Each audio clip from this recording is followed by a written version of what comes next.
Hi, everyone, and welcome to this year's debate competition. My name is Kent Avery. I'm a teacher at Charlottetown Rural, former coach, and past president of our association here in PEI. So I'm happy to share some information today, actually points of information.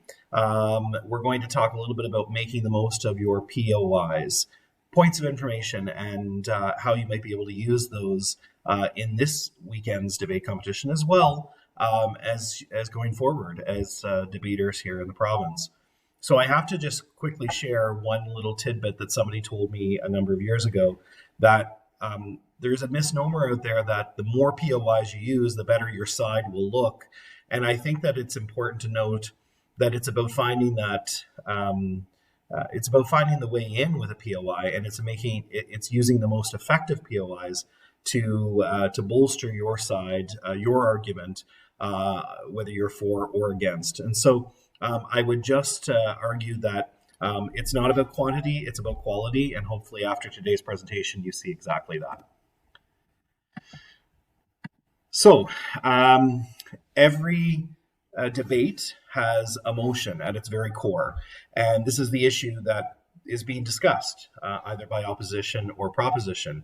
A good motion has clear arguments that offer to both sides, both proposition and opposition, and it's in that very moment that you can find as a team what sort of POIs you want to use, or the moments in which those POIs become relevant. I would say that debate itself is more than just simply preparing your side. It's about anticipating what the other side's arguments are going to be. And in that very moment, you're going to figure out what are the most effective POIs that I can use. So what are POIs? They're points of information, and they're very important as part of debate, whether it's British Parliament debate, British parliamentary debate, or CNDC rules that we're using, or CNDF rules that we're using this weekend. They enable you to keep involved throughout the whole debate, so you're not just sitting and listening, but you're also engaged and asking questions and asking for points of information or points of clarification. So they don't actually figure too heavily in judging decisions, but it is important for judges to see that you are engaged. And if you are listening to the other side and able to poke holes in their arguments through a POI, then obviously that will factor into a judge's decision. They're good in the end, they could be the deciding factor if both teams are balanced in terms of their approach to the debate. So the POIs can only be offered during unprotected time. So it is important to recognize that there is protected and unprotected time. And so you can't rise to your feet unless it is unprotected time with a POI. They need to be offered by members of the opposite side only. So your partner couldn't ask a POI of you during one of the speeches. So you have to actually you have to offer your point of information by actually standing up and saying point of information.